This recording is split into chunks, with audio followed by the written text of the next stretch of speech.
So hello students, welcome है आपका हमारे चैनल अमन वंडर क्लासेस पे। अगर जो स्टूडेंट इस पे ये वीडियो देख रहे हैं तो वो देख सकते हैं कई महीनों के बाद ये वीडियो आ रही है इस चैनल पर। इसका रीज़न ये है कि मैं कई दिनों से अब मैं बोलूँगा ऐसा तो आपको लगेगा नहीं, बट आप कह सकते हैं डिप्रेशन ही समझ लीजिए एक तरीके से आ गया था मेरे दिमाग में, और मैं ना पढ़ रहा था ना पढ़ा रहा था, और ना पढ़ाने की तो दूर बात है, मैं क्या पढ़ाऊँगा, बट ये है कि पढ़ भी नहीं रहा था। तो ये थोड़ी सी आप समझिए यहाँ पे। और मेरे कहने का तात्पर्य ये है कि ना पढ़ने का मन कर रहा था और ना पढ़ाने का मन कर रहा था। ऐसा कुछ पता नहीं क्यों मेरे दिमाग में क्या चल रहा था, आई डोंट नो। सो अब आगे बढ़ते हैं। आज आज का टॉपिक पढ़ते हैं 15 important question class 12th macro economics, ठीक है, that you can focus on will preparing your board exams. Okay, तो ये जो है ये सीबीएसई का ही द्वारा, मतलब कह सकते हैं सीबीएसई बोर्ड का ही क्वेश्चन है एक तरीके से।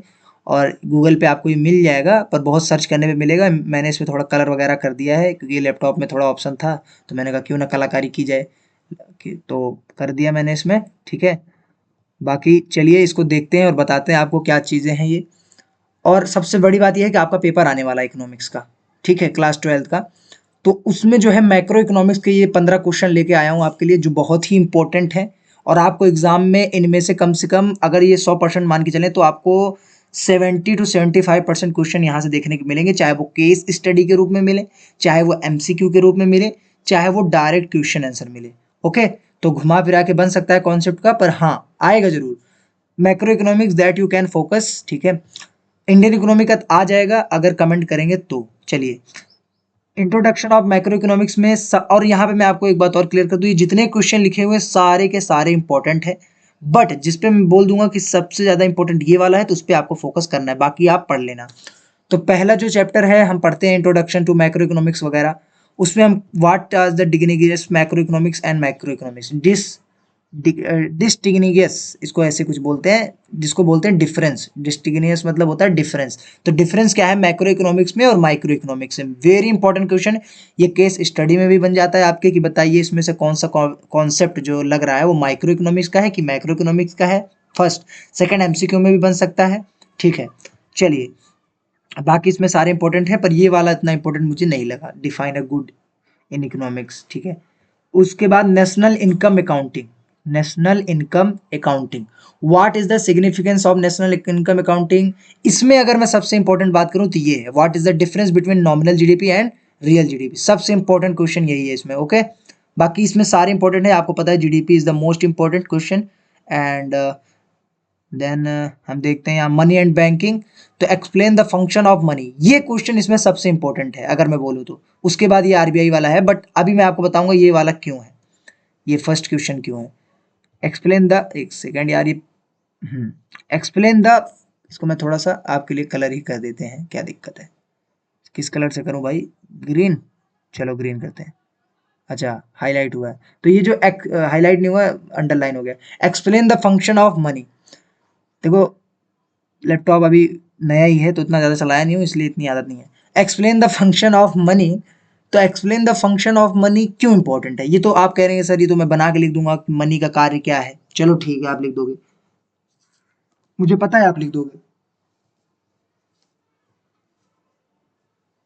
पर यहाँ पे एक क्वेश्चन ऐसा बन जाता है कि what is the difference between primary function of money and secondary function of money. या फिर ये क्वेश्चन बन जाएगा कि प्राइमरी फंक्शन क्या है मनी का, या फिर ऐसा बन जाएगा सेकेंडरी फंक्शन क्या है मनी का। तब बच्चे कंफ्यूज हो जाते हैं, अरे प्राइमरी और सेकेंडरी।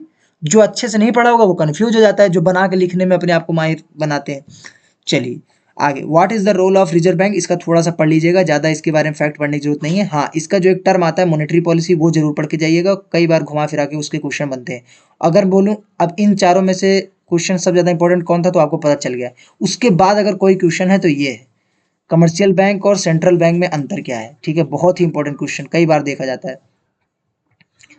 अब चौथा, determination of income and employment chapter से अगर देखें तो सबसे इंपॉर्टेंट इसमें ये है, the concept of aggregate demand and aggregate supply, very important question. उसके बाद अगर मैं कहूँ तो ये वाला है इक्विलिब्रियम, एम्प्लॉयमेंट इक्विलिब्रियम। चलिए आगे, government budget and economy, define physical deficit and revenue deficit.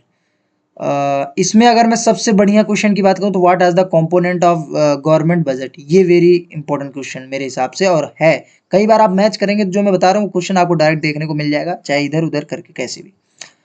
Open economy, micro economics, ठीक है। ओपन इकोनॉमी ये लास्ट चैप्टर के कुछ टर्म मतलब है। तो what is the balance of payment, ये तो जरूर पढ़ के ही जाइएगा इसका मतलब, ठीक है। और उसके बाद अगर मैं बोलूँ इसमें और दूसरा कौन सा है, तो ये इंटरनेशनल मॉनेटरी फंड का एमसीक्यू बनेगा, ये तो इसका फुल फॉर्म पूछ लेगा या फिर इसका कार्य पूछ लेगा, कुछ ना कुछ तो जरूर आने वाला है। क्योंकि अब देखते हैं आप, अब 12th का एग्जाम वैसा नहीं आता सीबीएसई बोर्ड में कि डायरेक्ट पूछ रहा हो, घुमा फिरा के केस स्टडी बनती है और थोड़ा जीके पे भी इसमें पूछ लिया जा रहा है।